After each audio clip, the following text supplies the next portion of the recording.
السلام علیکم۔ Supreme court سے میں ہوں ابرار حسین استوری اور ناظرین، فوجی عدالتوں میں سیولین کے ٹرائل سے متعلق کیس کی سماعت جسٹس امین الدین خان کی سربراہی میں 7 رکنی لاجر بینچ سماعت کر رہا ہے اور یقیناً بڑی اہم سماعت ہے اور گزشتہ سماعت پر ججز بڑے برہم ہوئے پاکستان تحریک انصاف کے جو 9 مئی کے واقعات پر گرفتار فوج کی تحویل میں جو ملزمان ہیں ان سے فیملی کی ملاقاتیں نہ کرانے پر برہم نظر آئے۔ اٹارنی جنرل نے یقین دہانی کرائی اور جواب جمع کرانے کا بھی کہا گیا تھا، لیکن آج کمرہ عدالت میں بڑی تلخ خیز انکشافات بھی ہوئے ہیں اور خاص طور پر 2 ججز جسٹس محمد علی مظہر اور جسٹس شاہد وحید کے درمیان تلخ کلامی بھی ہوئی ہے۔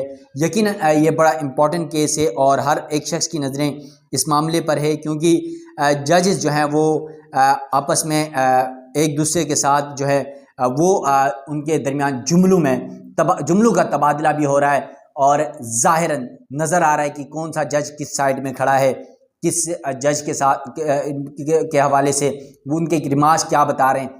یہ تفصیلات آپ کے سامنے رکھوں گا، کیونکہ پاکستان تحریک انصاف کے آپ کو یاد ہو تو 9 مئی کے واقعات میں 105 افراد کو بطور ملزم گرفتار کیا گیا تھا، وہ سارے فوج کی تحویل میں تھے اور اس میں سے 20 افراد کو فوج میں 1 سال کے ان کے سزا کمپلیٹ ہونے کے بعد بری کر دیا گیا تھا سپریم کورٹ کے احکامات کے پہ، لیکن اس کے بعد جو 85 ملزمان اس وقت بھی گرفتار ہیں۔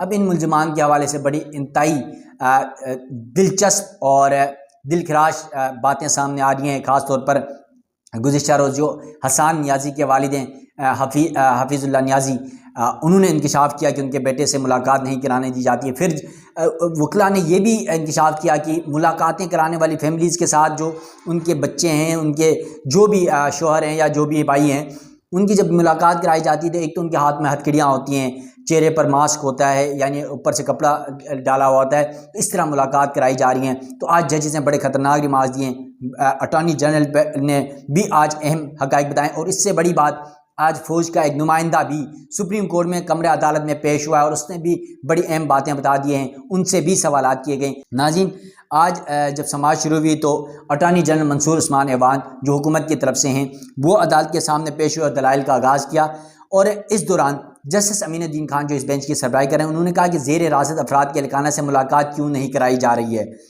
اٹارنی جنرل منصور عثمان ایوان نے کہا کہ متعلقہ حکام کو بتایا تھا کہ ملاقات کرانے کا حکم عدالت کا ہے، ملزمان کے ساتھ آج 2 بجے ان کے اہلخانہ کی میٹنگ فکس ہے، صرف لاہور میں ملاقاتوں کا مسئلہ بنا ہوا ہے۔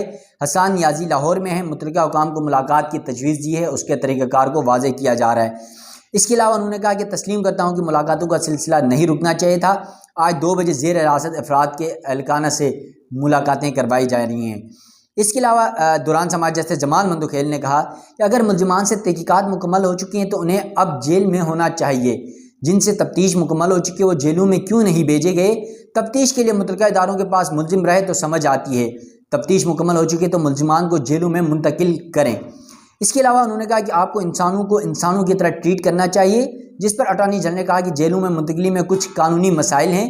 جسٹس عرفان سعادت نے بھی کہا کہ انسانوں کے ساتھ غیر انسانی سلوک نہیں ہونا چاہیے۔ اس دوران بیرسٹر اعزاز حسن کے جو وکیل ہیں، درخواست گزار ہیں بیرسٹر اعزاز حسن، ان کے وکیل سردار لطیف کھوسا وہ رستم پر آئے اور انہوں نے کچھ گزارشات کرنے کی کوشش کی، تو ججز نے پہلے انہیں روکا کہ آپ بیٹھ جائیں، لیکن انہوں نے کہا نہیں، مجھے کچھ کہنے دیں، ضروری باتیں ہیں، یہ ملاقاتوں کا تذکرہ کریں تو ملاقاتوں میں کیا مسائل آ رہے ہیں مجھے بتانا ضروری ہے۔ پھر لطیف کھوسا کی جانب سے عدالت کو یہ بتایا گیا کہ بعد فاروق جو لاہور سے گرفتار ہوئے تھے پاکستان تحریک انصاف کے رہنما، ان کے 5 سال کا بیٹا فوت ہو گیا، اس کی ملاقات نہیں کرائی گئی، جس پر عدالت نے کہا کہ کھوسا صاحب کیس شروع ہونے دیں، آپ بیٹھ جائیں، معاملہ آگے چلنے دیں، پھر ہم دیکھتے ہیں۔ اس دوران جسٹس محمد علی مظہر نے کہا کہ اٹارنی جنرل صاحب ہر بار آدھا گھنٹہ انہی باتوں پر کیوں ضائع ہوتا ہے؟ ملاقاتوں کی جو یقین دہانی کرائی گئی تھی اس پر عمل کیوں نہیں ہو رہا؟ اس دوران جسٹس عرفان سعادت نے کہا کہ ہم چاہتے ہیں کم از کم آج اس کیس کے میرٹ پر سماعت شروع کریں۔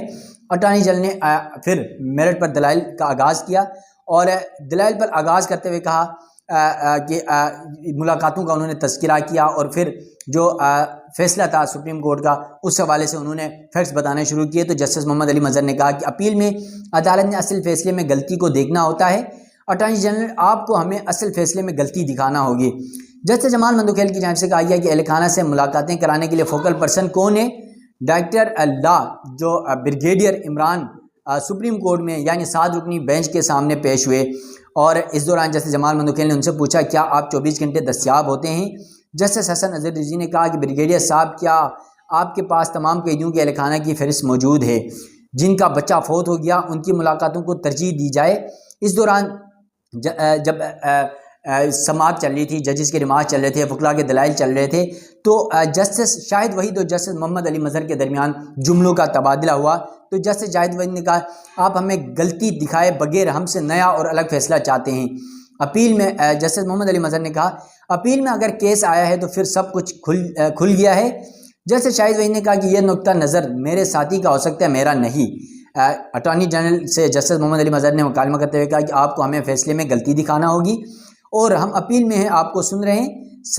جسٹس شاہد وحید نے اس دوران اٹارنی جنرل کو مخاطب کرتے ہوئے کہا کہ ساتھی جج نے آپ کو جواب دیا ہے؟ جسٹس محمد علی مظہر نے کہا میں نے کوئی جواب نہیں دیا، ایک قانونی نکتے کی بات کی ہے۔ جسٹس جمال مندوکیل نے کہا اٹارنی جنرل صاحب آپ دلائل دیں، ہم جو ہوا فیصلے میں دیکھ لیں گے۔ اس کے علاوہ اٹارنی جنرل نے کہا کہ اپنے دلائل میں کہا کہ وفاق یہاں عدالت کے سامنے ایک قانون کا دفاع کرنے کے لیے کھڑے ہیں، جبکہ عدالت کو اس بات کو سراہنا چاہیے جس قانون کو قلم کیا گیا وہ ایسا تنگ نظر قانون نہیں تھا جیسا کیا گیا۔ اٹارنی جنرل کی آرمی ایکٹ کی کالعدم شکوں سے متعلق دلائل اور کہا انہوں نے تفصیل دلائل دیے، جس پہ جسٹس شاہد وحید نے کہا کیا اپیل کا حق ہر ایک کو دیا جا سکتا ہے؟ ہر کسی کو اپیل کا حق دیا گیا تو یہ کیس کبھی ختم نہیں ہوگا۔ اس کے علاوہ جسٹس شاہد وحید نے کہا کہ کل کو عوام میں سے لوگ اٹھ کر آ جائیں گے، کہیں گے کہ ہمیں بھی سنیں۔ جسٹس جمال مندوکیل نے کہا ایک قانون سارے عوام سے متعلق ہوتا ہے۔ جسٹس شاہد وحید نے کہا کہ متاثرہ فریق ہونا ضروری ہے اپیل دائر کرنے کے لیے۔ جسٹس محمد علی مظہر نے اس دوران کہا کہ اس حد تک جسٹس شاہد وحید سے متفق ہوں۔ جسٹس شاہد وحید نے کہا کیا اس کیس میں اپیل دائر کرنے کے لیے وفاقی کابینہ سے منظوری ضروری نہیں؟ اٹارنی جنرل نے کہا کہ کابینہ منظوری لازم نہیں ہے۔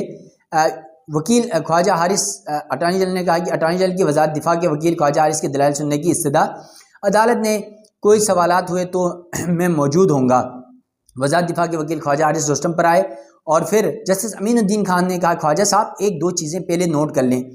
بظاہر یہ کیس جسٹس امین الدین خان نے 9 مئی کے واقعات کا تذکرہ کرتے ہوئے کہا کہ بظاہر یہ کیس عدالت نے 9 مئی واقعات پر آیا ہے، اس کیس میں کیا قانونی شکیں چیلنج ہو سکتی ہیں؟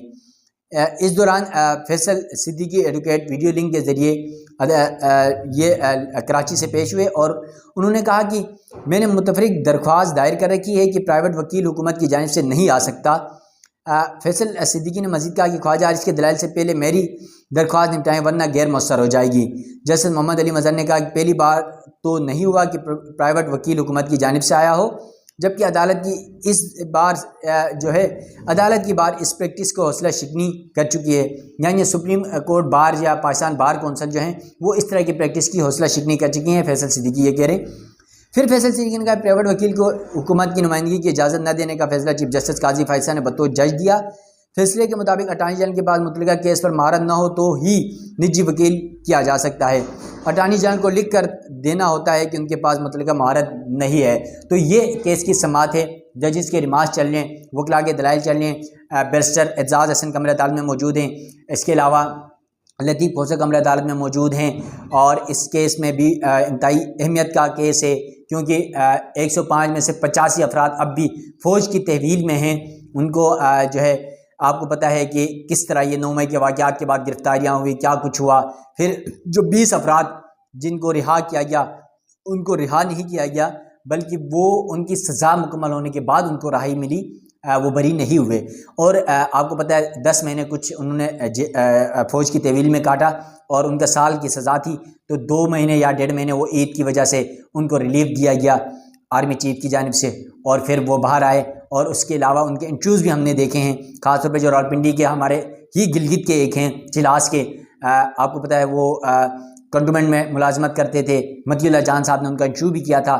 اس شخص کے انٹرویو کے مطابق آپ نے باتیں سنی کہ کس طرح کی وہاں سہولتیں دی گئیں، کس طرح کی فیسلٹیز دی جا رہی ہیں، کس طرح کا رویہ برتاؤ کیا جاتا ہے، لیکن بہت سارے حقائق ان کی جانب سے بھی بتانے سے گریزہ کیا گیا تھا۔